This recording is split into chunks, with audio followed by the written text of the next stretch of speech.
question. Is there anything about Bret that you would criticize? Oh, man. Constructively, obviously, because he's one of your heroes, as he is one of mine. I have some constructive criticisms of him. But I'm curious if you do. This is hard for me because I'm actually going to share this podcast to him on Twitter. I don't think anything will come out of it, but I'm going to, and on Instagram. Yeah. Because I would, and if we get something out of it, awesome, even better. Of course. My criticism of Bret, and here is, he's given himself this criticism, so I don't feel bad giving it to him. I think, not in these words, I think sometimes Bret took himself too seriously. Agreed. And it affected the ability to make money. Yes. I'm not going to sit here and throw the Shawn Michaels situation in that. I think both of them are at fault. And I also think Vince McMahon planted a lot of seeds. Yes. So, yeah, I think Vince planted got dissension there that just blew up. And and Shawn has even said that he was not the best person then. Oh, yeah. So, he was I mean, by all accounts, he's a very different person today than he was back then. Yes. Completely different. Or he wouldn't be in the position that he is in now otherwise. Right. Absolutely agree. And I think all accounts he's a great person now. So yeah. Really. But I think that's a big thing with Bret. I think there are times he took himself too seriously. Mm-hmm. And it hurt business. But that would be my criticism of him. But you also, again, now I'm going to play devil's advocate. You, in this business, I think you have to. You have to protect yourself because the promoter ain't going to do it. Right. True. You got to protect your spot, as they say.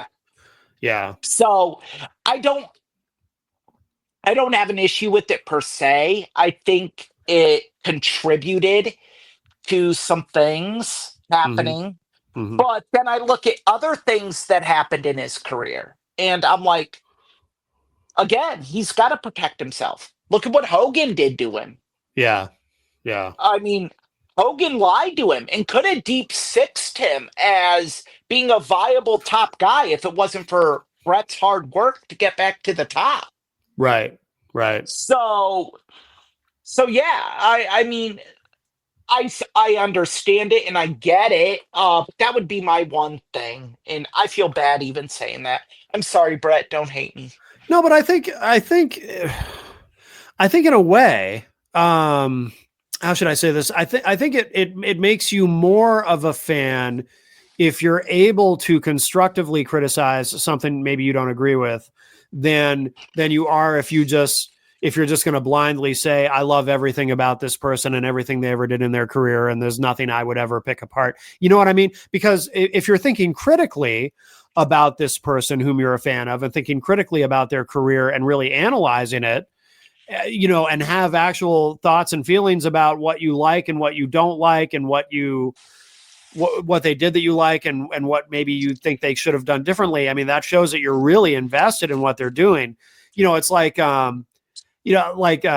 it's not with wrestling, but with Kiss. Kiss is my favorite band, but I have no problem criticizing things that they've done or certain albums they made that I didn't like as much as others or whatever. I've never had a problem being very critical of Kiss on certain things, or being critical of, or Gene Simmons said this or did this. You know what I mean? I think if you're truly a fan, you should be able to, and you shouldn't have to be sorry. You shouldn't feel bad about, again, thinking critically and having opinions, and not just going along with whatever you think you should feel, but it's saying, okay, well, here's something I think Bret maybe didn't quite get right. I think that's valid, and I think that makes you more of a fan, in my opinion. My issue is, how do you criticize a painting by Van Gogh? How do Yeah, you criticize a film performance by Robert De Niro? sure. Yeah, these, like, they're perfect artists. How do you criticize a table dance by Jenna Jameson? Um, they're artistes in their craft. Sure. But yeah, but on the other hand, it is all art, and art is subjective.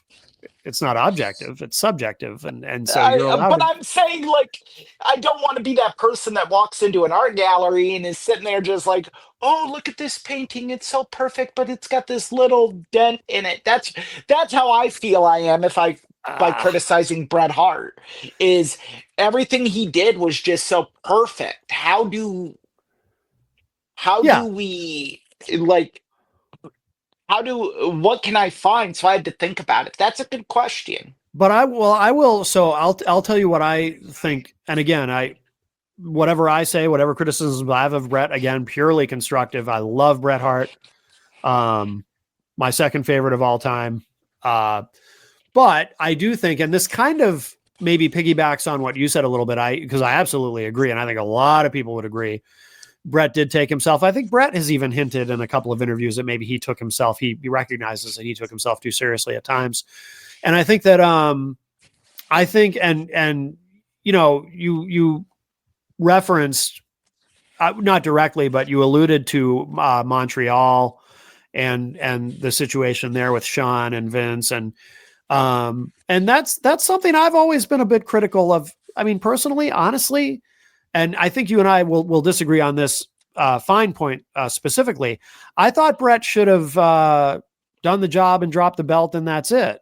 Personally, No, I know I knew you were going to disagree with me on that. I just think that no. he should have risen above. I understand his reasons and his misgivings and all of it, but I think he should have just risen above it and said, all right, well, this is, I'm leaving. I'm out of here. I'm going to go to WCW. I'm going to be great there. I'm going to shove it up Vince's ass, whatever. But I just think I think that would have been, don't get me wrong. I'm glad everything played out the way that it did, because I'm not. I am, because I don't know if in 2025, if we'd be sitting here with wrestling being as big as it is today without, the butterfly effect. If one thing changes, like if all that hadn't happened and Bret had stayed and everything had been happy, Okay, yeah. maybe we never would have gotten the Mr. McMahon character. Maybe No, we we never would wouldn't have have. gotten the Attitude Era. Maybe WWE wouldn't be in business today for all we know. Who knows, right? Right. So things have a weird way of playing out. I mean, there's all kinds of examples of that in wrestling, right? Like Triple H getting in trouble for the curtain call led to him not winning King of the Ring that year like he was supposed to. So instead it was Stone Cold, which led to the Austin 316 promo, which led to everything that came from that. You know what I mean? There's so many examples of that in wrestling. It's kind of fascinating if you think about it. But so I'm glad. Yeah. I'm glad Montreal happened. You know what I mean? I guess in that aspect, yes, you're right.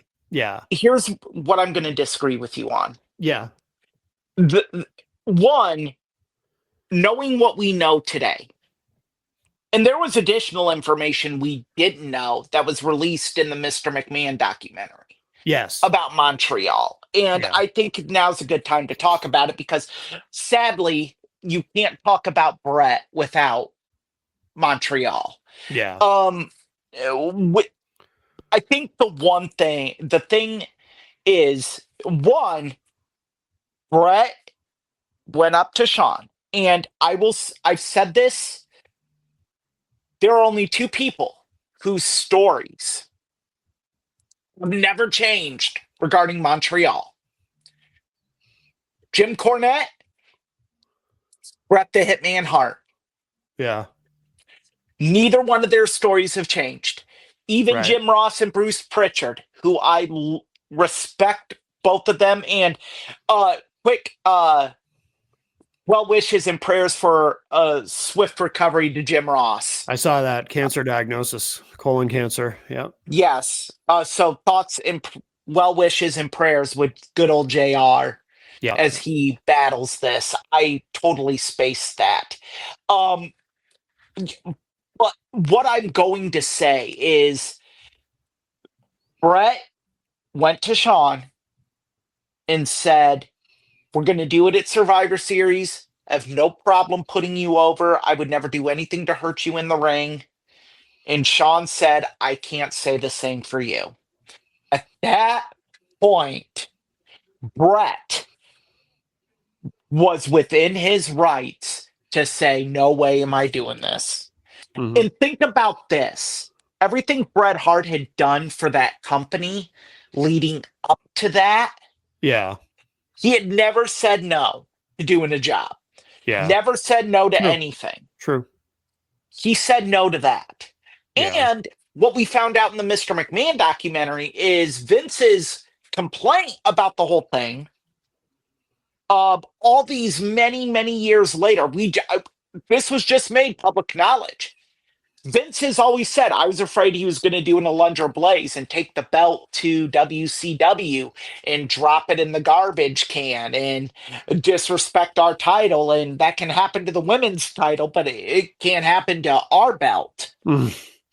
Never would have happened because Bret was still under contract. Right. He wouldn't have been legally able to do that anyway. And Eric Bischoff was getting hit with lawsuits. Well, not Eric Bischoff directly, Turner, by WWE, and they wanted no part of lawsuits from Titan Sports. Yeah. After that. So that would never have happened. Yeah. So Vince knew that. Yeah. Bret gave a 30-day notice. Yeah. Or I think it was a 60-day. It was either a 30, 60, or 90-day notice that he was breaking his contract. Regardless, the contract went through until December 12th. They could have had Bret drop the title at any point. Well, that's a fair point. They should, and that's what they should have done to avoid all the mess. Any point. Yeah. Following that, and I agree with you on the butterfly effect scenario, and everything you said is spot on. Yeah. I'm saying just from the standpoint of being a Bret Hart fan, that there was a better way to do that. And that now knowing a year ago or 2 years ago, whenever the documentary was released, and this just shows what a stand-up guy Bret the Hitman Hart is. He never wrote about that in his book. Right. He's never said that in an interview. He is that wasn't even in the documentary Wrestling with Shadows. Yeah. That was uncovered by a random journalist who had a copy of Bret Hart's contract. Yeah. So all these people out here saying all Bret has done is whine about Montreal. How many times have you been screwed over by a job? How many times have you been screwed over by a place that you've given your heart and your soul to? Let alone your body and your blood and your sweat to. Yeah. No. There is no, again, butterfly effect notwithstanding. There is no reason you can give me, especially knowing that new piece of information, that makes what Vincent Kennedy McMahon did that night justifiable. All right, I am going to offer a counterpoint. Oh, and I don't want to be in the position of defending Vince, especially with all that we know now. Oh my God. Right. But trying to put myself in his position. So I agree. I mean, you're right. They could have avoided it all by having Bret drop the belt to some. I mean, I remember Bret, I think it was in Wrestling with Shadows, he even says, I'll drop it to the Brooklyn Brawler. I don't care. I'm just not dropping it to Sean in Canada. Right. If Bret had gotten here's the problem for Vince. Vince is getting his ass kicked by WCW. Obviously, the company's struggling for money because they can't honor Bret's contract. He told Bret, we're going to intentionally breach the contract if we have to, because we have no other option, financial peril, all of that.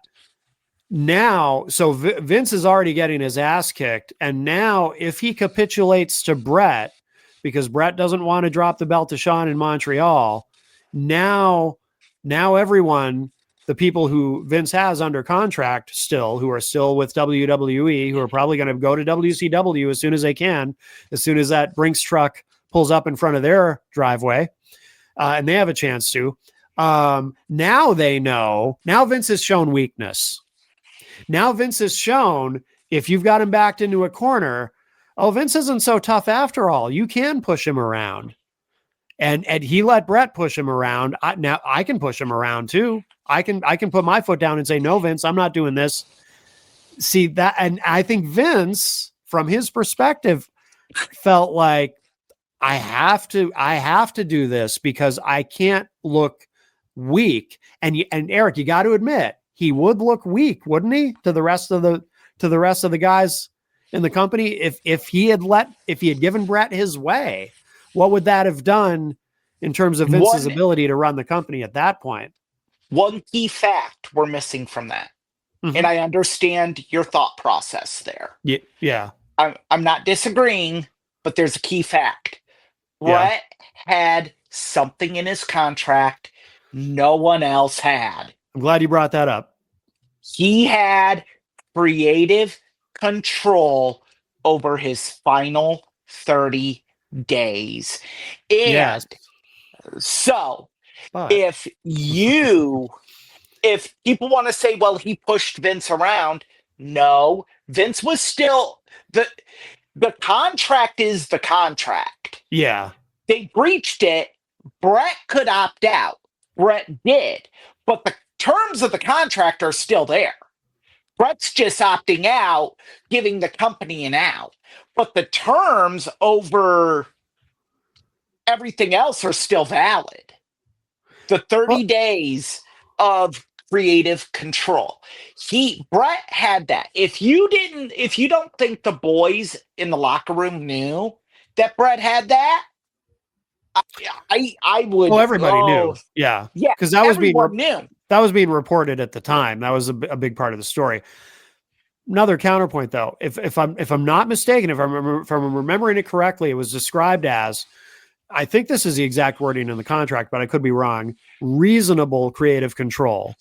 Reasonable meaning like Bret couldn't say, for example, he couldn't demand anything that would be deemed unreasonable. So there's some ambiguity there. So Bret couldn't go to Vince and say Bret couldn't go to Vince and say, so I have creative control over my last 30 days. So in the last 30 days, I'm not only keeping the world title, but I'm also going to win the Intercontinental title, and I'm going to have a tag partner and win the, I have creative control, so I can do that.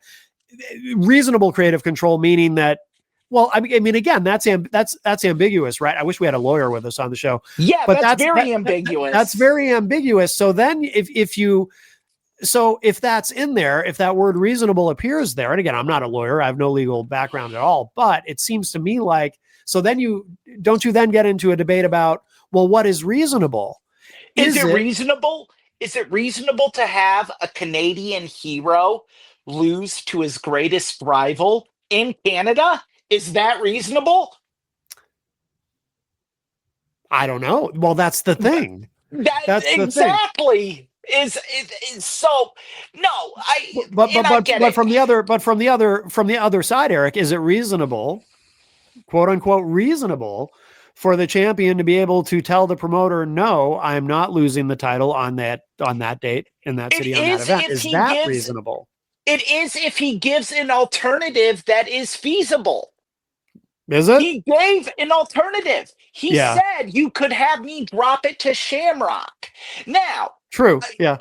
To prove I'm not all Team Bret here, Bret's idea, I'll just go next night to Ottawa and drop the title to you and give it up. Oh, I hated that idea. Oh, that idea was awful. That's absolutely awful. You can't have your champion come in and be like, I'm out. I'm going. Oh yeah, that would have been.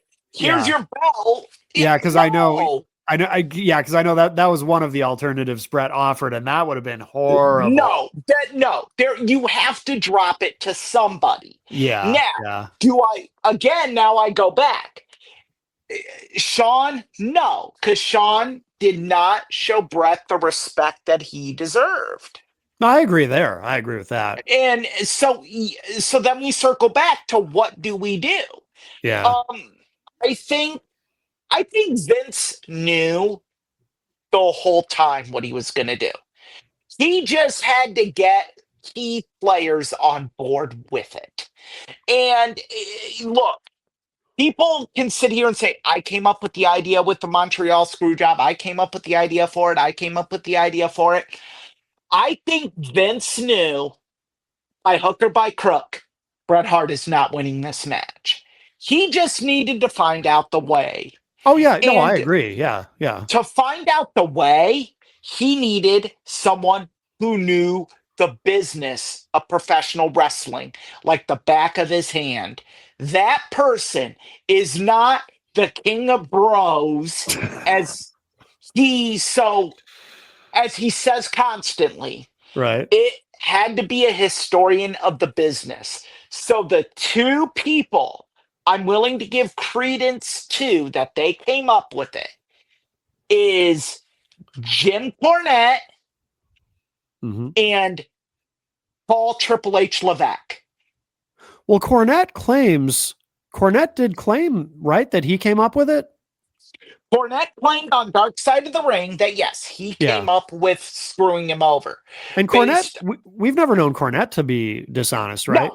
No. Yeah, but I also believe Triple H in a meeting said if he won't do business, then fuck him, we'll do business for him. Yeah. And I think that those two, I think Jim Cornette came up with the idea. And this is me theorizing here. Yeah. I think Jim Cornette came up with the idea and exactly how we're going to do it. And I think Triple H galvanized it. Yeah. To hear one of the boys in the locker room say, ask him, good point. Let's do business for him, I think locked it in. And Vince was like, this is what we're going to do. I think you're onto something there. I think that makes a lot of sense. So I don't think, I'll say his name, Vince Russo, you couldn't come up with this if it was spelled out for you. Right. No. It had to be someone Bret respected to propose, we're going to let Sean put you in your finish. Mm-hmm. So Pat Patterson had to be in the know on this. Pat Patterson had to know. Yeah. So I agree. The circle was small. Oh yeah. I think what we have now is that Sean knew, Hunter knew, Vince knew, Pat Patterson knew, and Jim Cornette knew. I think those are the five. I don't think Jim Ross knew, and I don't think Bruce Pritchard knew. And I think Vince Russo was just trying to figure out what he was doing in Canada. So he had no clue. So yeah, I mean, I think those are the five that knew. You know, there are people who to this day claim that, and you and I, we're not people who are, yeah, I can tell by the look on your face. You already know what I'm about to ask you. You and I are not. Is not a word. You and I are not people who are susceptible to conspiracy theories, but so I don't know. I don't believe it's a work either, and I never have. There is there is one piece of evidence. I think I know where you're going with this because I think I know what you're going to bring up, but I want to hear it. Okay. The one thing that I've always wondered about, and, you know, we did talk earlier about how some, you know, the butterfly effect, and sometimes in wrestling things just work out. And a lot of things worked out in the aftermath of this. But one of the things that worked out really well is that Wrestling with Shadows documentary that you mentioned earlier, a documentary about Bret Hart in at that time, still the WWF, which I'm sure a lot of people would have liked to have seen and been interested in, people who are fans of Bret Hart. Otherwise, it might not have a huge appeal to a large audience. But if you're a fan of Bret Hart and you're a wrestling fan, you might like to see this. And it just so happens You're that, not going where I thought you were going. Oh, I'll be curious afterward to hear where you thought I was going. But it just so happens that this documentary has a pretty climactic ending that no one anticipated or thought or could have possibly seen coming. But it all just works out so perfectly for this documentary that it ends with the Montreal Screwjob. And again, just to be clear, I'm not saying that I think that means it might have been a work. I don't think it was a work. I think that was just a very, very happy accident and coincidence. But my God, the guy, what's his name? Barry something? No, Barry did Paul J. Who is it? Paul J is the director of Paul wrestling. J. Paul J might be the luckiest son of a bitch who ever made a documentary to have that work out that way. And again, I do believe it was a coincidence and it just happened to work out that way. But my God, what a lucky guy he is to have that work out that way. So I will say that. Okay. So that's the one thing that always kind of made me go, yeah, that is interesting. And that's such a good point. But you've opened the door for me to break into my mental wrestling Rolodex in my head. Yeah. I have a counter to that. Okay. So Conrad Thompson brought that up to Bruce Pritchard. Oh, he did? Yes. Okay. I haven't listened to those in a while. Where they talked about either Survivor Series 97 as an event or just Bret Hart in 97. It was one of them. And Bruce said this, and it makes a lot of sense if you think about it. When WWE gives you credentials, they give it to you for an event or for a specific amount of time. Yeah. When they were approached about the documentary, they were told it would be a 1-year shoot. Okay. So, originally, the documentary was going to end with Bret Hart faxing his letter. Oh, but I remember that scene. Yeah. What happens after that? They stopped filming. Yeah. But Bret called Paul J. And Paul J, this comes from Paul J in interviews. Yeah. Bret had called Paul J and said, hey, there's something interesting going on here. I didn't know this. I didn't know this part. There's something interesting going on here. I'm greatly paraphrasing here. Yeah. There's an issue with my last night. They want me to do this with Sean. I don't want to do this. It's going to be my last night in WWE. Do you want to come film? Well, lo and behold, we still have these press passes that they never revoked. I'll be damned. Sure, we'll fly up and film this. And over time, things have gotten more contentious. Yeah. So I didn't know about this. I didn't know about the phone call from Bret to Paul J. I never knew that. That's okay. Well, that does explain a lot, though. So they get there at the Molson Center in Montreal. Yeah. And the people at Montreal let them in because they're good credentials. Yeah. What are you going to say? No or wait? They didn't know. Right. What was going on. So they just let them in. Yeah. And by the time everyone figured out, they'd already filmed footage. Yeah. They never knew Bret was bugged going into the meeting with Vince. Yeah, they didn't know he was wearing a wire. Yeah. For the documentary. And why would they? Why would anyone suspect that even, Nobody's patting him down. They're not in the mafia. My understanding is that they didn't even know the documentary crew was there when they had that meeting with Vince. Wow. They had no clue. Well, I can see that happening, though. It's busy. There's a lot of people around. Exactly. Yeah. We talked about it at the beginning. Yeah, yeah. And now as a promoter, you have this giant cluster to work out. Yeah. knowing that you're screwing over quite possibly your greatest superstar ever, not named Hulk Hogan. Yeah. You're going to be a villain. You're going to be hated. You don't know the effect it's going to have on your business. Why Yeah. are you paying attention to, no offense to Paul J, this rinky-dink production crew? Yeah.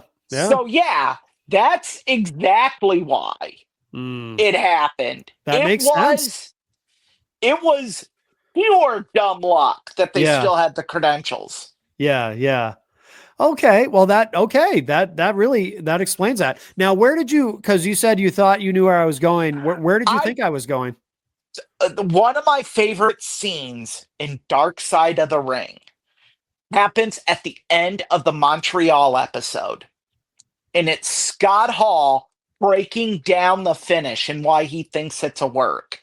Okay. And I thought you were going to reference that moment as someone who knows Sean very well, is one of the smartest minds, the late, great Scott Hall, Razor Yep. Ramon, one of the greatest minds in the business, can break it down like that. It's got to be a work. Huh. And the one thing I will say that Scott did not bring up, Yeah. and I never noticed this till I watched the Sean and Bret graded rivalries WWE home video release. But Sean goes to put the sharpshooter on wrong. Yeah. He uses the wrong leg, and Bret tells him switch legs, Yep. and you see Sean switch legs Yeah. to put it on right. Yeah. So yeah. But I don't understand. Yeah, and I remember him saying that when I watched that Dark Side of the Ring, but I don't understand because Brett's even talked about that. Like, yeah, Sean didn't even know how to put the sharpshooter on the right way. I had to help him. Like, what is that? I mean, I again, I thought you were going to reference the fact that if yeah, Scott no, Hall might know something we don't because of his friendship with Sean and yeah, Hunter, yeah, nah, and his ability to break it down like he did. But my nah. point was going to be he missed that key point. If it was a work, why would Brett? If Oh, I see what you're saying. If Brett knew that he was about to get screwed and just was going to go out and didn't care, Right, he wouldn't have told Sean, "You're right. putting it You're on right. wrong." You're He right. would have Okay, let so that's Sean what, just fall on his face. and that's the part that Scott Hall missed. Okay, I see what you're saying. Yeah, Yeah, yeah. Scott No, totally you're right. missed that. You're right. Yeah, that no, that's a good point. That's a good point.